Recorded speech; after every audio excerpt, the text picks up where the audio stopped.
నమస్తే రమగారు. నమస్తే జయ. రమగారు, టీనేజ్ పిల్లల విషయం మనం మాట్లాడుకుంటే కొంచెం మొండితనం, పెంకితనం అంటే వయసు రీత్యా వచ్చేది కావచ్చు, ఆ ఏజ్ అలాంటిది కదా, అవి ఎక్కువగా కనిపిస్తూ ఉంటాయి. చిన్నపిల్లలైతే కొడతాము, తిట్టడము, కొట్టకపోయినా కనీసం తిట్టగలం, ఆయన ఒక దెబ్బ వేయగలం. కానీ కొంచెం పెద్ద అవుతున్న పిల్లల్ని కొట్టలేము, గబుక్కున్న తిట్టినా కూడా ఫీల్ అవుతారేమో అని ఆలోచించాల్సిన పరిస్థితి. అందుకని వదిలేస్తే మొండితనంగా, పెంకితనంగా తయారవుతున్నారు. సో దీనికి సంబంధించి ఏదైనా ఒక టాపిక్ మాట్లాడదాం. ఒక స్టోరీ ఏదన్నా అంటే పురాణ స్టోరీలు ఏమన్నా ఉన్నాయా? టీనేజ్ పిల్లలు పురాణ కథలు బోల్డు ఏది కావాలంటే అన్ని. ఇప్పుడు ఈ టీనేజ్ పిల్లల తాలూకు మొండితనం, కలిగే నష్టాలు, దానివల్ల కలిగే నష్టాలు, కలిగే ఇబ్బందులు, ఇవన్నీ ఏం కొత్తవి కాదు జయ. మనకేంటంటే ఈ లేటెస్ట్ ఇప్పుడున్న ట్రెండ్ని బట్టి ఈ రోజుల్లోనే ఇలా ఉన్నారు, మా రోజుల్లో ఇలా లేరు అని మాట్లాడదాం. అలా ఎలా ఉంటుంది? ఇప్పుడు 10, 12, 13 ఏళ్ళ దాకా పిల్లలకి చిన్నతనం ఉంటుంది, పసితనం, అవును, తెలియనితనం. 13, 14 రాగానే శరీరంలో రకరకాల మార్పులు వచ్చేస్తాయి. దాంతో వీళ్ళకి రకరకాల బుద్ధిలో కూడా మార్పు వస్తుంది, బుద్ధి వికసిస్తుంది కదా. ఈ వికాసం పూర్తి స్థాయి వికాసంగా ఉండదు, సుమారుగా వికసిస్తుంది. అరవిర్చిన మొగ్గలేనమాట, అవి సగమే వస్తాయి.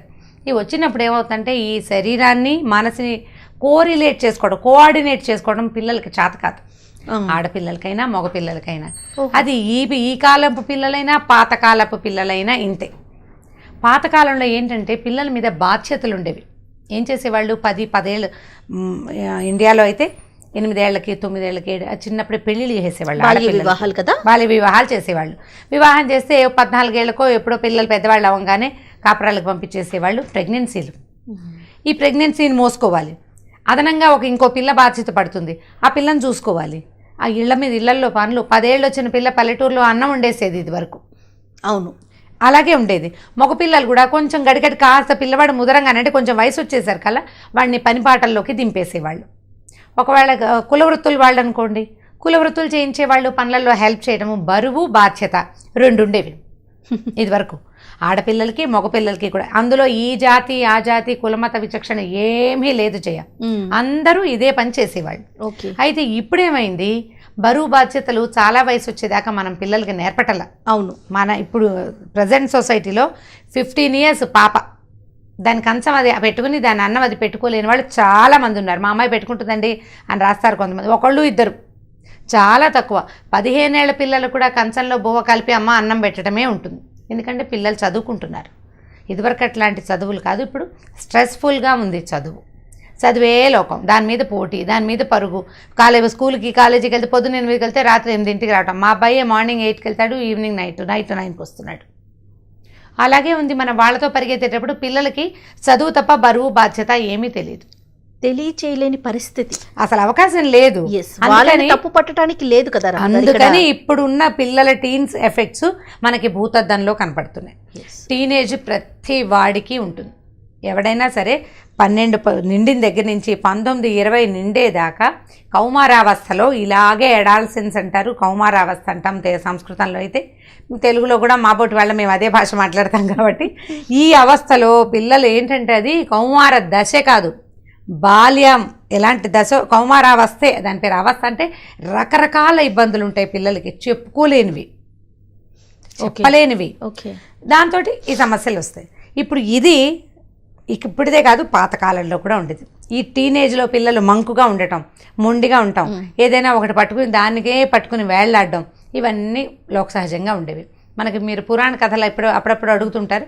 పురాణాల్లో ఒక టీనేజ్ గర్ల్ కథ ఒకటి ఉంది. ఓకే, ఈవిడ ముందు ఎవరైనా ఒక లేడీ ముందు టీనేజ్లో నుంచి రావాలి, మనమైనా అంతే కదా, ఈ దశ దాటాలి. అయితే ఈ టీనేజ్ అమ్మాయిలు లేదా అబ్బాయిలు దేని మీదైనా మనసు పడితే అదే కావాలని కోరుకుంటుంటారు. కాకపోతే పేరెంట్స్ ఒప్పుకోరు. ఈ అమ్మాయి విషయంలో వాళ్ళ నాన్న భలే బాగా ఒప్పుకుంటాడు. చిత్రంగా ఉంటుంది ఈ కథ. ఇదివరకు కూడా ఇలా ఉన్నాయా అనిపిస్తుంది. అయితే ఇది ఎప్పటిదంటే దేవదానవుల యుద్ధానికి ముందు. దేవదానవుల యుద్ధం అని కూడా అంటాను. ఆ యుద్ధం రోజుల్లోనే క్షీరసాగర మథనానికి ముందు వీళ్ళు ఏం చేశారు? పాలకడల్ని చిలికి అమృతాన్ని సంపాదించారు. ఈ అమృతం రాకముందు వాళ్ళు యుద్ధం చేసుకుంటే చచ్చిపోతూ ఉండేవాళ్ళు. దేవతలు పోయేవాళ్ళు, దానవులు కూడా, రాక్షసులు కూడా చచ్చిపోయేవాళ్ళు. పోయిన వాళ్ళు పోగా ఉన్నవాళ్ళు మళ్ళీ కొత్తగా యుద్ధాలు చేసుకుంటూ ఉండేవాళ్ళు. అయితే ఈ క్షీరసాగర మథనానికి ముందు రాక్షసుల కులగురు అయినటువంటి శుక్రాచార్యుడు బాగా బ్రహ్మకి తపస్సు చేసి మృత సంజీవని విద్య అనే ఒక విద్యని కనిపెట్టాడు. ఓహో. మృత సంజీవని అంటే దాని పేరులోనే ఉంది. మృత అంటే చనిపోయిన వారిని, సంజీవని వారికి సంజీవని, వాళ్ళని బతికించే ఒక విద్యని అతను కనిపెట్టాడు. అతను తెలుసుకున్నాడు, బ్రహ్మవరం ద్వారా ఆయనకు వచ్చింది. ఈయన ఏం చేసేవాడు, వీళ్ళు ఈ మన దేవతలు రాక్షసులు కొట్టుకునేవాళ్ళు, అందరు చచ్చిపోయేవాళ్ళు. వీళ్ళ బాడీలను తీసి పక్కకు పెట్టుకుని రాక్షసులవి ఆ మృత సంజీవని మంత్రం చదవగానే వాళ్ళు లేచి కూర్చునేవాళ్ళు. ఈ చచ్చిపోయిన దేవతలు పోయేవాళ్ళు, రాక్షసులందరూ అలాగే ఉండేవాళ్ళు ఆ విద్యతోటి. సరే, దేవతలు ఏమనుకున్నారంటే, ఓరు నాయన వీడి దగ్గర చాలా పెద్ద విద్య ఉంది, ఎలాగైనా ఈ విద్యను సంపాదించాలి. మళ్ళీ బ్రహ్మ కోసం ఎవడో తపస్సు చేస్తే వాడికి ఇచ్చిన విద్య వీడికి ఎందుకు ఇస్తారు, అలాగే ఇవ్వరు, వీడి కొత్తది వస్తుంది వరం. అందుకని ఏం చేశారు, ఈజీ మెథడ్ ఏంటంటే, ఎవరైనా ఒకడు ఈ శుక్రాచార్యుడి దగ్గరికి వెళ్ళి ఆయన దగ్గర నుంచి ఆ విద్యని నేర్చుకుని రావాలని అనుకున్నారు. ఓకే. అనుకుంటే ఇప్పుడు ఈయనేమో రాక్షస గురువు కదా, దేవతల గురువైన బృహస్పతికి కచుడు అనే ఒక కొడుకున్నాడు, కచ. ఈ కచుడు ఏంటంటే వాడికి అందమైన కురులు ఉండేవాట, చక్కటి హెయిర్ స్టైల్ వాడికి, అందుకని వాడికి ఆ కచుడు అని పేరు వచ్చింది. ఈ కచుడు ఏం చేశాడు, వాళ్ళ నాన్న దగ్గరికి వెళ్తే నాన్న అన్నాడు, నాయన శుక్రాచార్యుని ఎలాగైనా మెప్పించి మృత సంజీవిని విద్యను నేర్చుకురావో నువ్వు వెళ్ళి, దానివల్ల దేవతలందరికీ మంచి జరుగుతుందని పంపించారు. వీడు మంచి బుద్ధిమంతుడు. శుక్రాచార్యుడి దగ్గరికి వెళ్ళాడు. వెళ్తే అప్పట్లో ఒక సిద్ధాంతం ఉండేది, ఎవరైనా చదువు కోరి వస్తే వాళ్ళని నో అనకూడదు, శత్రువైనా సరే. ఈ పిల్లాడు చక్కగా ముద్దుగా బాగున్నాడు, వచ్చి శుక్రాచార్యుడిని మీ దగ్గర చదువుకుంటాను, మృత సంజీవిని విద్య కోసం వచ్చానని చెప్పలా, మీ దగ్గర విద్యాభ్యాసానికి వచ్చానండి అన్నాడు. దేవతల గురువే తనంతట తన కొడుకుని నా దగ్గరికి పంపించాడంటే నేను చాలా గొప్ప అయిపోయాను అనుకుని శుక్రాచార్యుడు ఏం చేశాడు, ఆ కుర్రాడిని తన దగ్గర పెట్టుకున్నాడు. ఆయనకి ఇంతకీ ఈ శుక్రాచార్యుడికి ఒక కూతురు ఉంది, ఆ పిల్ల పేరు దేవయాని. చాలా అందమైన పిల్ల, దానికి ఒక 14-15 ఏళ్ళు ఉంటాయి, టీనేజ్ పిల్ల. అయితే ఆ పిల్లకి ఈ కచుడు బాగా నచ్చాడు, వీడు చాలా అందంగా ఉన్నాడు. ఆ అమ్మాయి రోజువారీ రాక్షసుల మధ్యలో ఉంటుంది. రాక్షసులు అంటే నాజుగ్గా నైస్గా ఏం ఉండరు కదా, రాక్షసుడు అనగానే ఆ పేరులోనే ఒక విపరీతార్థం వినపడుతుంది, పెద్ద పెద్ద శరీరాలు, మనకు ఒక ఇమేజ్ వచ్చేస్తుంది. వీడు దేవతల్లో నుంచి వచ్చాడు, చిన్నపిల్లాడు, చక్కగా క్యూట్గా ఉన్నాడు. ఆ క్యూట్గా ఉన్న కుర్రాడు ఈ పిల్లకి నచ్చాడు. ఇక ఎంతసేపు వాడికి అన్నం పెడతాను, వాడికి అది పెడతాను, వాడికి ఇది పెడతాను, వాడి చుట్టూతా తిరుగుతుండేది. తండ్రికి ఎంత ముద్దంటే ఆ పిల్ల మగపిల్లాడు అట్లా చుట్టూతా తిరుగుతోంది అనే ఇంగితం పళ్ళ ఆయన. దాని సరదా తీర్చడమే ఆయన ఉద్దేశం, అంతకంటే ఇంకేం లేదు. పిల్లకి సరదా, వాళ్ళందరూ చుట్టూతా తిరుగుతుంది, వీడి చుట్టూతాను కూడా తిరుగుతోంది. దానికి ఏదైనా విపరీతమైన ఉద్దేశాలు ఉంటాయని ఆయన ఊహ కూడా రాలేదు. ఎందుకంటే ఆ పిల్ల చిన్నపిల్ల, ఆయనకి 14 ఏళ్ల పిల్ల, మనకు కూడా చిన్నపిల్లలే కదా, ఆయనకి అలాగే ఉండేది. అయితే కొన్నాళ్ళ తర్వాత రాక్షసులందరికీ తెలిసింది ఈ అమ్మాయి వీడి పట్ల వ్యామోహపడుతోందని. గురువుగారికి కూడా వాడు బాగా, వీళ్ళకి ఇష్టం, ఎంతసేపు కచుడు అని పిలుస్తుంది. నాన్న కూడా వాడు ప్రీతిపాత్రంగానే ఉన్నాడు. వీళ్ళందరికీ ఒళ్ళు మండిపోయింది, ఏమిటి వీడు దేవతల నుంచి వస్తే వాడి జాతి వైరం ఉంది వాళ్ళకి మనకి, వాడిని చేరదీయటం సరికదా, ఇప్పుడు ఈ పిల్ల కూడా వాడి వెనకాలే తిరుగుతోందని వాళ్ళకి సహజంగా స్టూడెంట్స్లో అలాంటివి వస్తుంది కదా. ఏం చేశారు, వీడిని ఎలాగైనా ఏదో ఒకటి చేయాలని ఒకరోజు ముక్కలుగా కోసేశారు, వాడిని కొట్టి చంపేశారు. కచుడిని చంపేసి చిన్న చిన్న ముక్కలు కోసేసి వాడిని, అంటే ఏముంది రాక్షసులకి చేతిలో పని, ఈ చెట్టు తుప్పల్లో విసిరేశారు. విసిరేసి కామ్గా మిగిలిన వాళ్ళంతా వచ్చేసారు. సాయంకాలం చీకటి పడింది, అందరూ కట్టెలు తేవడానికి, గురువుగారికి పువ్వులు తేవడానికి, నీళ్లు తేవడానికి వెళ్ళిన జనం అంతా వచ్చేసారు. వీడు రాకపోయేసరికి ఈ అమ్మాయి చూడడం మొదలుపెట్టింది. సాయంకాలం అయింది, ఇంకా కచుడు రాలేదు. చీకటి పడింది, ఈ పిల్ల కూర్చుని ఏడవటం మొదలుపెట్టింది, అన్నం తినకుండా ఏడుస్తుంటే నాన్న అడిగాడు, అమ్మా ఏమిటమ్మా ఎందుకు ఏడుస్తున్నాడు, నాన్న కచుడు రాలేదు నాన్న, కచుడు లేకపోతే ఒక్క ముద్ద కూడా అన్నం పోవట్లేదు నాకు నోట్లోకి అనేసరికల్లా, వాడు రాకపోతే నీకు పోకపోవటం ఏమిటని తిట్టలేదు వాళ్ళ నాన్న. అయ్యో కచుడు రాదు మా అమ్మ తల్లి, నువ్వు ఏడవకమ్మా ఉండు నేను వెతుకుతానని. ఆ కచుడు ఎక్కడన్నాడా, వెతకండ్రా అన్నారు. మాకు తెలియదంటే మాకు తెలియదని చెప్పేశారు. వాళ్ళకి తెలుసు, వాళ్ళే చేశారు ఈ పని. అక్కడి నుంచి ఏమైంది, ఈయన దివ్య దృష్టితోటి చూసి ఈ కచుడిని వీళ్ళే ముక్కలుగా తరిగారని ఏం చేశాడు, ఈ మృత సంజీవని విద్య మంత్రాన్ని చదివి కచుడిని లేచి రమ్మని పిలిచాడు. ఈ ముక్కలైన మొత్తం శరీర భాగాలని చకచక దగ్గరకు వచ్చేసినాయి, వాడు మనిషి రూపం దాల్చేసి వచ్చేసాడు. అయిందా, కొన్ని రోజులు గడిచింది. రాక్షసులందరికీ మంటగా ఉండేది. ఓసారి తప్పించుకున్నాడు, ఈసారి వీడిని ఇంకోలా చేయాలనుకున్నారు. ఇంకోసారి ఇలాంటి ప్రయత్నం చేశారు, ఆసారి వాడు వచ్చేసాడు. వాళ్ళు అలా మొండితనంగా, వాళ్ళు ఎందుకంటే ఇప్పుడు స్టూడెంట్స్ అంటే చిన్నవాళ్లే ఉంటారు, వీడి వయసు వాళ్ళు, వీడికంటే కాస్త పెద్దవాళ్ళు. ఆ ఆశ్రమంలో ఉన్న ఒక అందమైన పిల్లవాడి చుట్టూతో తిరుగుతుంటే మిగిలిన వాళ్ళకి సహజంగా ఒళ్ళు మంటుంది. అందరికీ టీనేజ్ ఎఫెక్టే అది ఒకటి. రెండోదేమో జాతి వైరం, వాడు దేవుడు, దేవతల కుర్రాడు, వీళ్ళు రాక్షసులు. గురువు గారికి ప్రీతిపాత్రంగా ఉండడం కూడా వాళ్ళకి పెద్దగా నచ్చలేదు. మూడోసారి ఏం చేశారంటే వాడిని చంపేసి శుభ్రంగా దహనం చేసేసి బూడిద చేసేసారు వాడు. ఓ ఈ బూడిదని శుక్రాచార్యుడికి సూరాపానం చేసే అలవాటు ఉంది కదా, సాయంకాలం పూట కళ్ళు తాగుతాడు ఆయన. ఆహా. ఇదేం తప్పు పని కాదు, సహజంగానే చేస్తారు ఆరోగ్యం కోసము, లేకపోతే కొంచెం కాస్త రిలాక్స్ అవ్వడానికి ఈ సూర తీసుకునేవాడు. ఈ సూరలో కలిపేసి ఆయనకి వచ్చేసారు. ఆయన తాగేశాడు. సాయంకాలం చీకటి పడింది, మళ్ళీ వాడు రాలా, ఈ పిల్ల ఏడవటం మొదలుపెట్టింది. ఇక వెతికారు. ఆయనకి కాసేపు అయిన తర్వాత ఆయనకు అర్థమైంది, తన పొట్టలోనే తన శరీరంలోనే ధాతువుతో రక్తంతో పాటు కలిసిపోయి కచుడు ఉన్నాడు అని ఆయనకు అర్థమైంది. ఓ అర్థమయ్యి ఏం చేశాడు, అమ్మ పాపం కచుడిని వాళ్ళు కాల్చేశారమ్మా, బూడిదైపోయింది. సూర తాగకూడదు, అసలు తాగుడు అనేది ఒక దిక్కుమాల అలవాటు, మంచిది కాదు. నేను ఆ అలవాటుకు లోనయ్యి నేను ఈ కచుడిని ఇలా తాగేశానమ్మా అంటే ఈ పిల్ల గోలుమని ఏడవటం మొదలుపెట్టింది. కచుడు బయటకు వస్తే నాన్న చచ్చిపోతాడు, అయినా సరే దానికి కచుడే కావాలి. మొండితనం. తనకు కావాల్సిన వస్తువు కావాల్సింది, నువ్వు చావు బతుకు నాకు తెలీదు, నాకు కావాలి అంతే. మీనింగ్లెస్ అంతే. అయినా పిల్లలకి అలాగే ఉంటుంది కదా. కచుడు ఎవడో కుర్రాడు 4 నెలల క్రితం మన ఇంటికి వచ్చిన వాడు ఇంపార్టెంటా, నీకు నాన్న ఇంపార్టెంటా పిల్లకి? అది వాళ్ళ నాన్నే తయారు చేశారు కదా రామగారు. పిల్లకి అదే కావాలి. ఇప్పుడు పిల్లలు అలాగే ఉన్నారు కదా, 3 నెలల పరిచయం, 6 నెలల పరిచయం, 3 ఏళ్ల ఫ్రెండ్షిప్, వాడే కావాలి, నాన్నొద్దు. అంతే, తల్లిదండ్రులు అవసరం లేదు. అప్పుడు కూడా ఉంది ఈ పద్ధతి. ఈ టీనేజ్లో ఇలాంటి విపరీతపు ఉద్దేశాలు కలగటం అనేది పాతదే, అదేం కొత్తది కాదు. ఈ అమ్మాయి ఏడ్చింది, శోకాలు పెట్టేశారు కల. ఈయన ఏం చేశాడు, అమ్మా ఓ పని చేద్దాం, ఈ లోపల ఉన్నాడే కచుడు, వాడికి మృత సంజీవని విద్యను ఉపదేశిస్తాను, వాడు ఆ విద్య చదువుకుంటే నేను చచ్చిపోతాను, తర్వాత వచ్చి వాడు నన్ను బతికిస్తాడని తన ధాతువుల్లో లోపల రక్తంలోకి వెళ్ళిపోయిన కచుడి ఆత్మని ఆవాహన చేసి, అబ్బాయి కూతురు కోసం, అంతకంటే ఇంకేం లేదు, అబ్బాయి నీకు మృత సంజీవని మంత్రాన్ని ఉపదేశిస్తున్నాను, శ్రద్ధగా విని నేర్చుకో, ఆ మంత్రం చదువుకో, నువ్వు బతికి బయటకు వస్తావు, నేను చచ్చిపోతాను, నా బ్లడ్లోంచి బయటకు వస్తావు కాబట్టి అప్పుడు నువ్వు ఆ మంత్రం చదివి నన్ను బతికిద్దువు కానీ అని చెప్పాడు.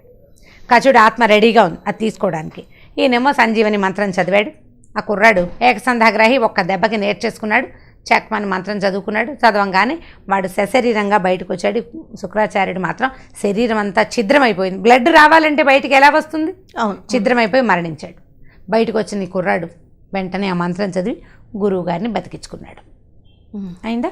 సాయంకాలం అయింది, అది మా సాయంకాలం తెల్లవారింది. ఇది సాయంకాలం రాత్రిపూటే కదా ఇది జరిగింది. మర్నాడు పొద్దున వీడు, అయ్యా నా చదువు పూర్తయిందండి, నేను వెళ్ళొస్తానని దండం పెట్టాడు గురువుకి. అలాగే నాయన చాలా సంతోషం, నీకు నేను ఇవ్వదలుచుకోకపోయినా నీకు ప్రాప్తం ఉంది, అందుకే నీకు సంజీవని వచ్చింది అని చెప్పి దేవయానికి చెప్పాడమన్నాడు. వీడొచ్చి దేవయాని దగ్గర చెప్పాడు, అమ్మాయి నేను వెళ్ళిపోతున్నాను అనేసరికల్లా అమ్మాయి ఒప్పుకోలే. అదేంటి నువ్వు వెళ్ళిపోతే ఎట్లా, నన్ను పెళ్లి చేసుకో, నువ్వు నేను నిన్ను ప్రేమించానని చెప్పింది.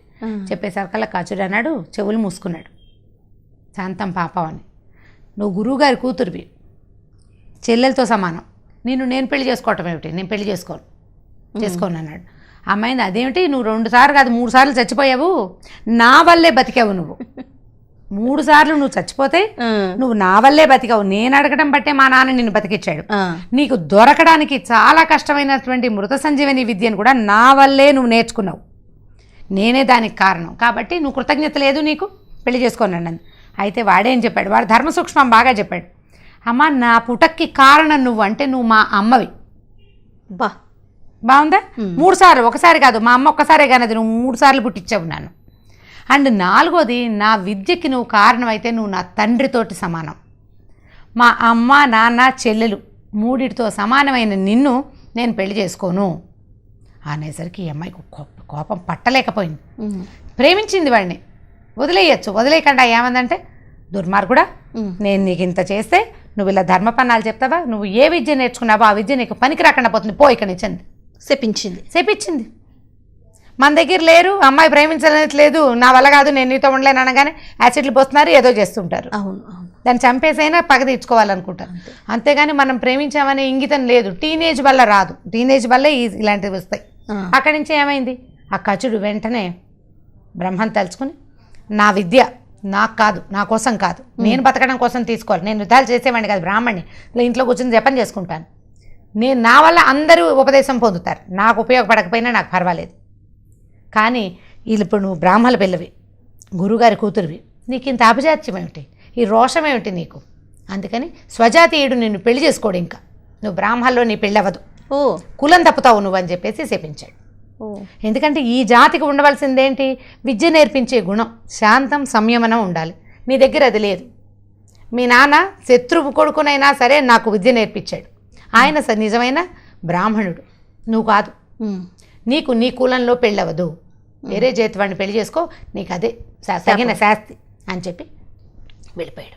చూడండి, ఇప్పుడు ఈ అమ్మాయి తొందరపాటుతోటి వాడికి ఆ విద్య ఉపయోగపడకుండా పోయింది, మొదటిది. రెండోది, తను అనవసరంగా ఒక శాపాన్ని తెచ్చుకుంది. తర్వాత రాజుగారికి భార్య అయిందనుకో, రాజు భార్య అనగానే బ్రాహ్మడు, ఇప్పుడు వీళ్ళు అప్పట్లో ఇలా కులాంతరాలు అవి లేవు కదా. అవును అవును. జాతి మారిపోవటం. బ్రాహ్మలు వెజిటేరియన్స్, కానీ క్షత్రియులు వెజిటేరియన్ కాదు.